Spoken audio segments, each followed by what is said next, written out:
por mais um dia que Ele nos concedeu e não só, nos emprestou este púlpito para ministrar a sua maravilhosa palavra neste dia de ceia, lembrando, primeiro, fazendo aquilo que Ele nos ordenou e lembrando a sua morte e ressurreição na cruz. Louva a Deus por tudo que Ele tem feito em nossas vidas e por aquilo que Ele há de fazer ainda.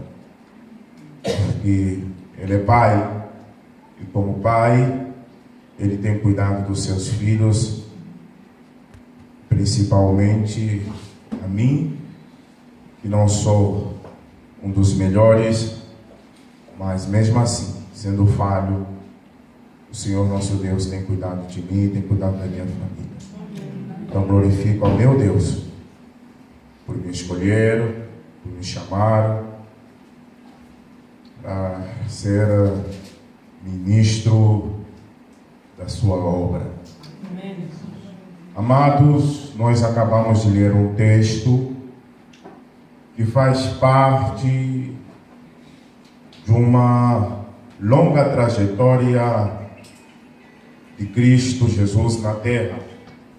Esse texto que foi escrito por Lucas, ela narra o momento em que Jesus estava em Jerusalém.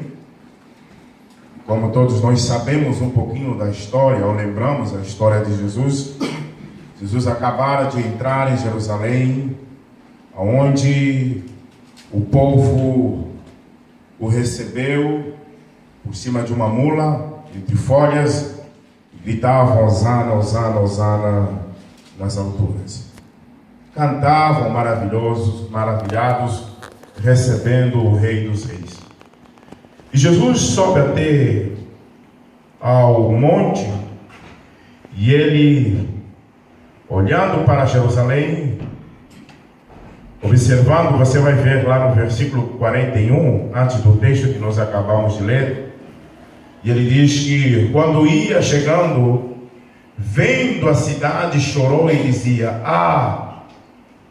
se conheceras por ti mesma, ainda hoje, o que é devido à paz, mas isto está agora oculto aos teus olhos, pois sobre ti virão dias em que os teus inimigos te cercarão de trincheiras, e por todos os lados te apertarão o cerco, te arrasarão, e aos teus filhos dentre ti não deixarão em ti pedra sobre pedra, porque não conheceste a oportunidade da tua visitação.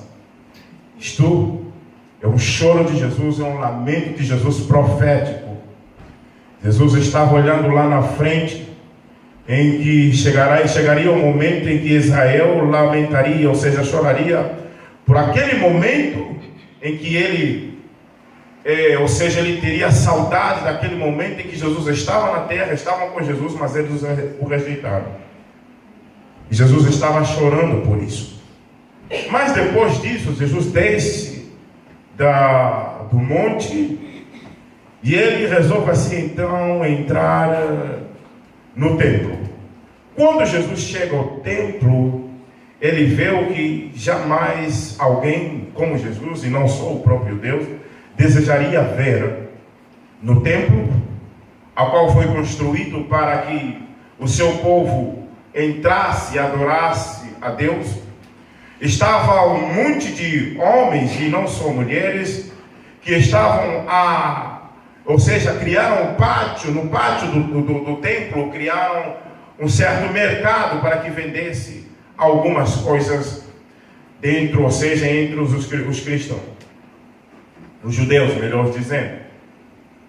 Porque naquela época, quando chegava a época da Páscoa, e não só, quando as pessoas saíam das suas casas, iam para a igreja, para o templo, elas não levavam a pomba, muito menos as ovelhas, para que fossem sacrificadas, porque assim era a lei de Moisés.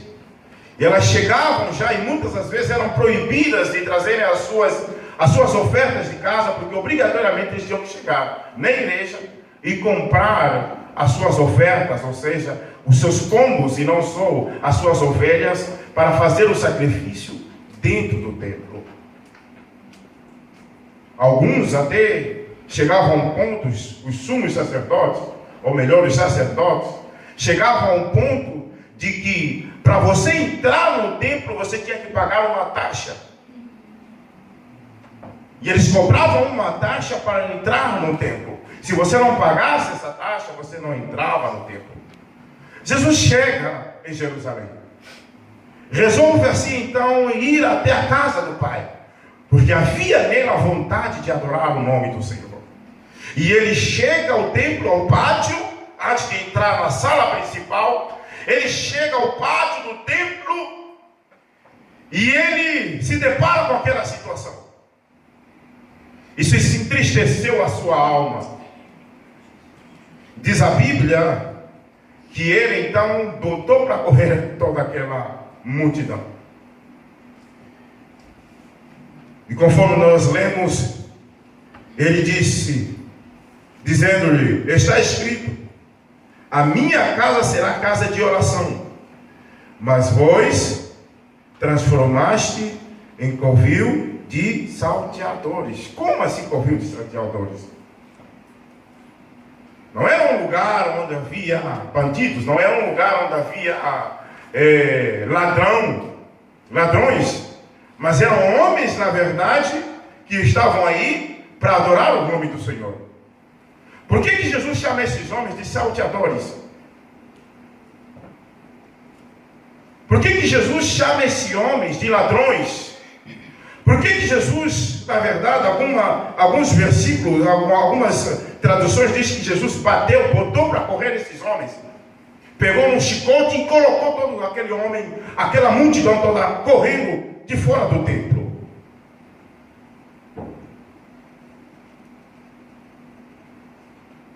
Por que Jesus expulsou esses homens? Jesus expulsa esses homens do templo, primeiro porque aquele lugar, o templo, é um lugar de oração. Não era um lugar para que vendesse mercadorias, ou seja, ovelhas e pombas e tudo mais, essas coisas todas. E o que me chama a atenção, meus queridos amados irmãos, é que o que aconteceu na época de Jesus é o que aconteceu na igreja primitiva, e não só, na igreja católica, e não só, as igrejas hoje, as chamadas igrejas neopentecostais, pegaram o que a igreja católica fez. Quem já foi da igreja católica sabe muito bem que para você entrar na igreja, para os seus pecados serem perdoados, é necessário que você compre o terço. É necessário que você compre a vela. Se você não comprar o terço, não comprar a vela, você não tem como, você vai confessar com o padre. O que o padre vai dizer? Reza X Ave Maria, aí você tem que comprar o terço e ir rezando, Pai nosso que está no céu, santificado, aí você tem que comprar a vela e tem um lugar lá onde você coloca a vela e tal, e aí nós olhamos para as igrejas neopentecostais agora, chamadas igrejas avivalistas, e acabamos observando de que está acontecendo a mesma coisa. Nada mudou. Até as próprias igrejas, chamadas igrejas tradicionais, elas estão acabando usando os mesmos métodos que a igreja católica, as igrejas neopentecostais estão usando. É certo? Não.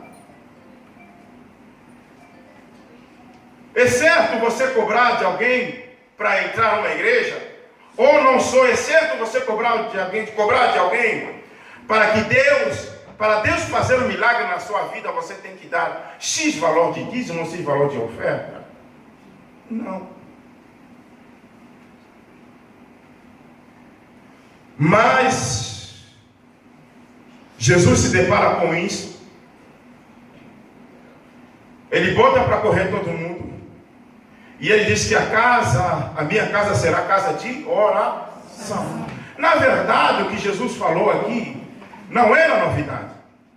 Jesus aqui, ele cita o que está escrito no livro de Isaías, capítulo 56, versículo 7. Alguém pode ler para mim, por gentileza?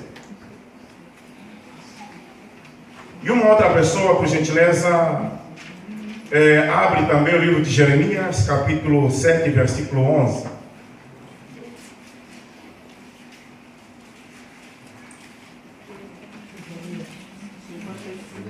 Isaías 56, versículo 7. E também Jeremias, capítulo 7, versículo 11. Diz assim a palavra do Senhor: também os levarei ao meu santo monte e os vegetarei na minha casa de oração. Os seus holocaustos e os seus sacrifícios serão aceitos no meu altar, porque a minha casa será chamada casa de oração para todos os povos. Ok.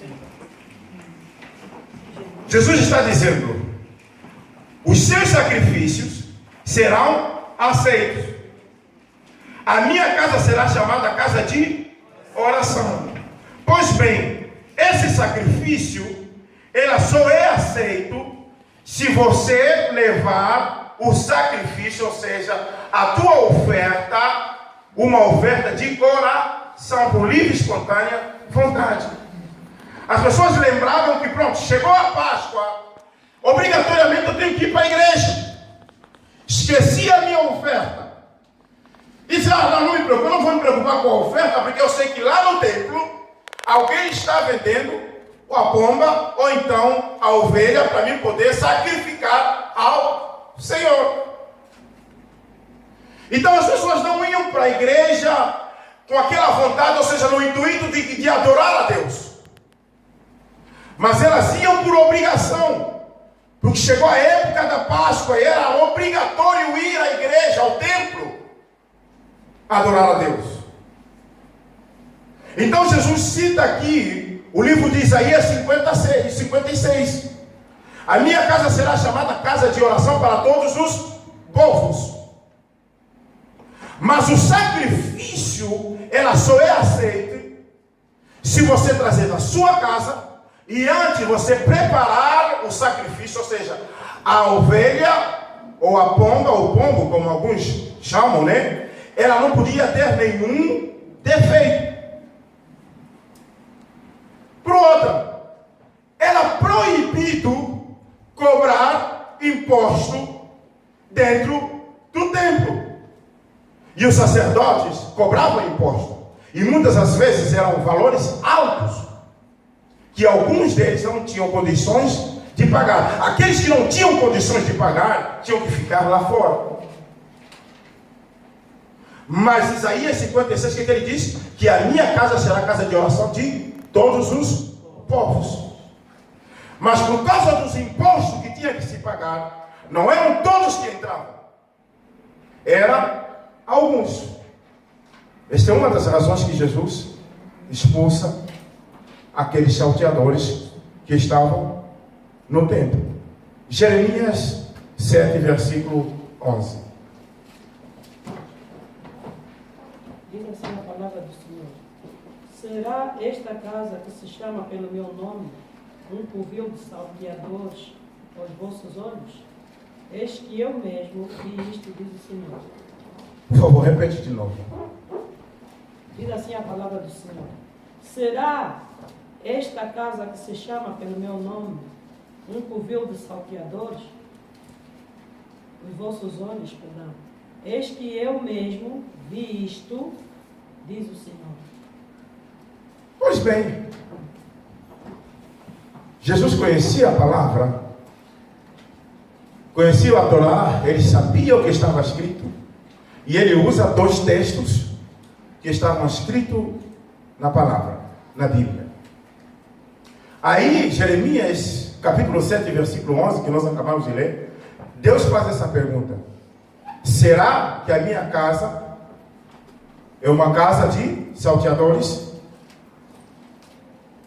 E a pergunta que eu faço hoje: será que o templo, as igrejas que nós hoje temos, que a nossa geração construiu, que são chamadas casas de oração ou casa para adorar Deus, realmente são casas de adoração ao nome de Deus?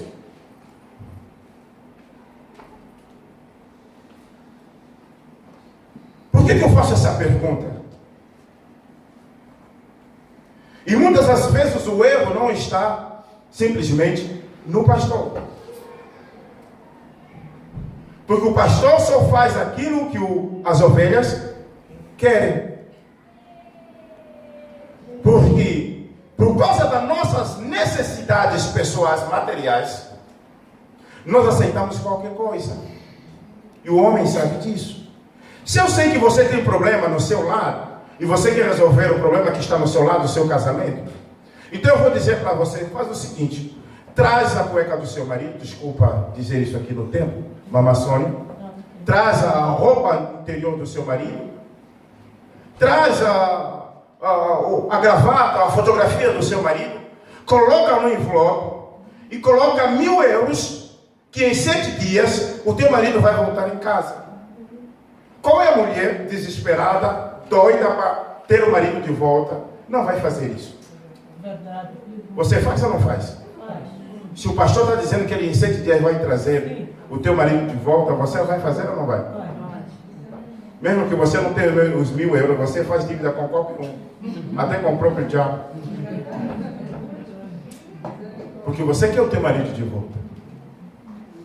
Não é verdade? É isso que tem acontecido nas igrejas. Mas Jesus repreende aqui. Eu não consigo ver na Bíblia, não consigo ver na palavra de Deus, aonde Jesus me cobra algo para que Ele me abençoe. A única coisa que Ele diz simplesmente é: tenha um compromisso comigo. Amém. Ele diz: buscai primeiro o reino de Deus.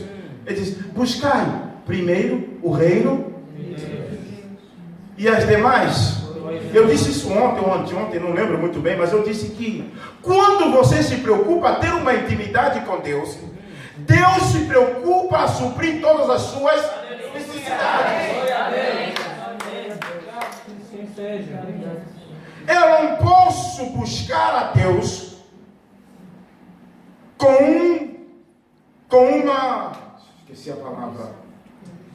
com uma segunda intenção, de que não, eu preciso que Ele resolva o meu problema, e se Ele resolver o meu problema assim, então eu vou adorá-lo.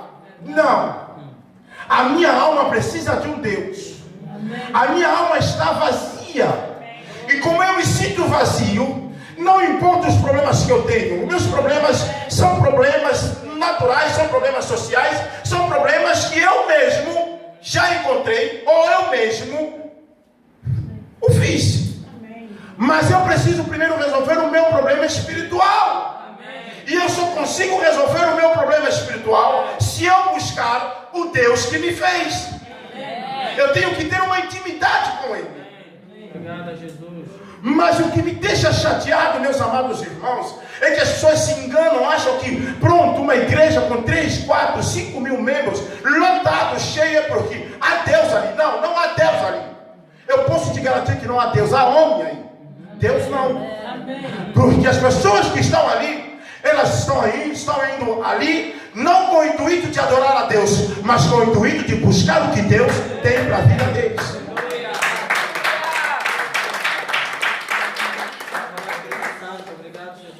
Essas pessoas que Jesus expulsou, na verdade, estavam aí para ganhar dinheiro, assim como muitos pastores hoje fazem a mesma coisa. Eu gosto de bater, mas é o que nós estamos vivendo, é a realidade que nós estamos vivendo.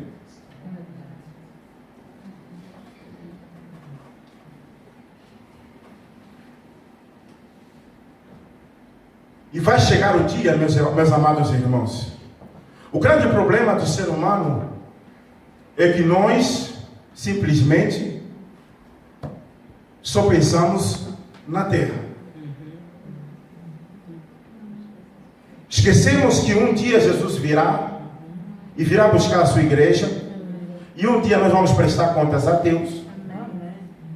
Existe céu, existe inferno. E o que você está fazendo aqui na terra, você vai prestar contas a Deus. O grande problema é que a nossa mente, o nosso coração está na terra. Nos esquecemos do céu. Viva o que você tem, o que viver aqui na terra. Mas quando chegar o dia que a igreja será arrebatada, eu não sei onde você vai estar.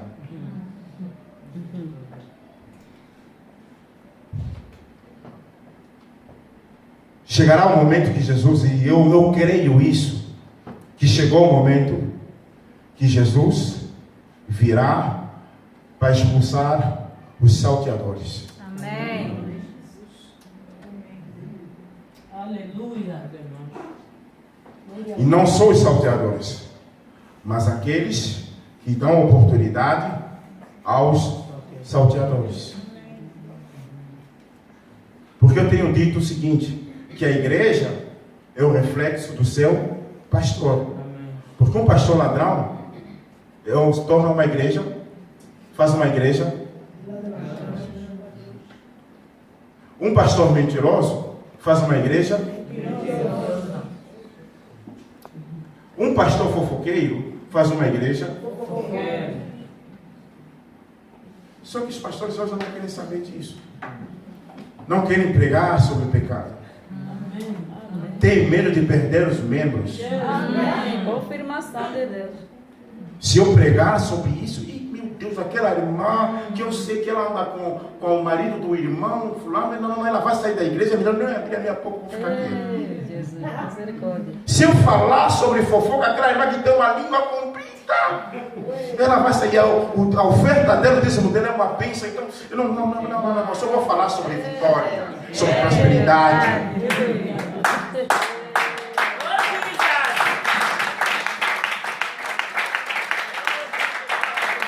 Alguém uma vez me procurou e disse, no final da pregação,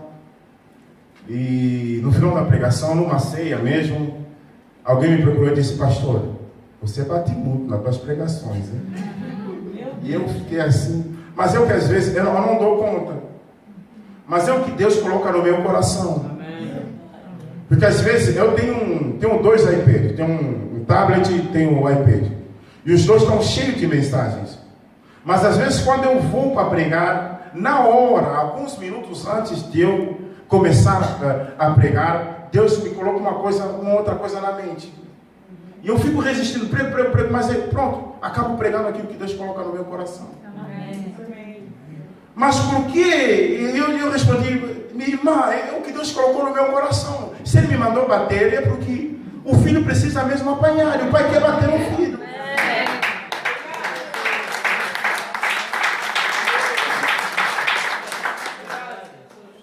Então você, quer dizer, às vezes o nosso pai, você comete o erro, o pai toda hora passa a mão na tua cabeça, você não muda, chega um momento que o pai pega no cinto ou na mangueira. Sim. Né? Quem já apanhou aqui com surra de mangueira molhada? Dói. Sem roupa, mangueira molhada, dói.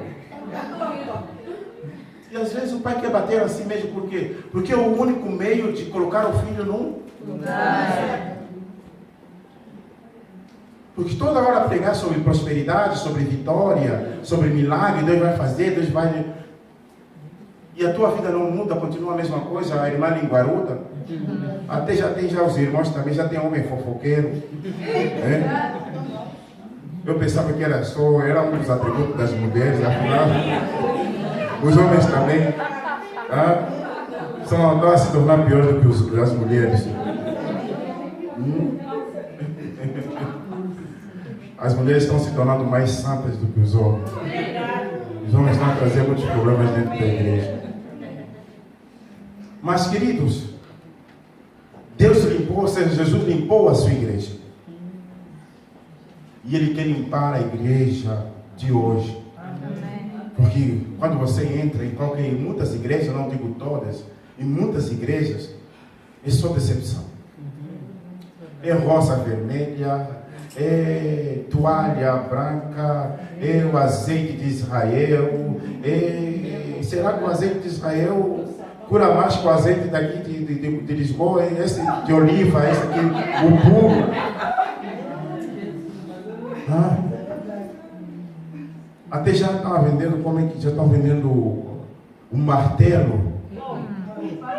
O martelo da sentença de Jesus. Jesus precisa disso? Não. São esses que Jesus quer expulsar das igrejas. Por isso, quando alguém vier dizer para você, vamos naquela igreja o milagre acontece. Diz para ela, fica com o teu milagre, porque na igreja onde eu estou, também o milagre Amém. acontece.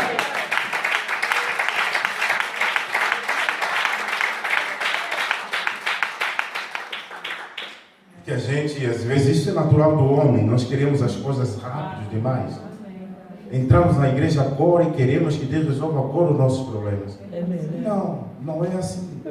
E aliás, Deus, eu tenho dito, e às vezes eu sou repreendido ao dizer isso, mas eu tenho dito que Deus não é obrigado a te curar. Deus não é obrigado a te abençoar. Ele disse para você, vem para a igreja que eu vou te curar, que eu vou te abençoar, vou te dar carro, vou te dar casa, vou te dar marido. Ele não é obrigado a fazer isso. Ele não é obrigado. Ele faz porque Ele quer. É da sua vontade. Amém. E você está aqui simplesmente por uma razão. Porque você quer adorar Ele. Amém. Quer conhecer Ele. Amém. Quer ser amigo dEle. Amém. Deus olhou para Davi e disse, achei Davi segundo o meu coração. Amém. Sabe o que é isso? Achei um homem que me adora sem segundas intenções. Achei um homem que conhece o meu coração e eu conheço o coração dele. Achei um homem que conhece os meus anseios e eu conheço os anseios dele. Achei um homem que conhece os seus desejos e ele conhece os meus desejos. Isso é tão bom. Isso é tão bom. E eu sempre oro desse jeito. Pai, deixa eu conhecer o teu coração, assim como o Senhor conhece o meu coração. Deixa eu ser o seu amigo, assim como o Senhor é o meu amigo. É isso que o Pai quer de você. Não venha para a igreja com a intenção de ter alguma coisa de Deus, mas venha para você dar alguma coisa para Deus. Amém? Amém. Aleluia. Amém. Feche os seus olhos.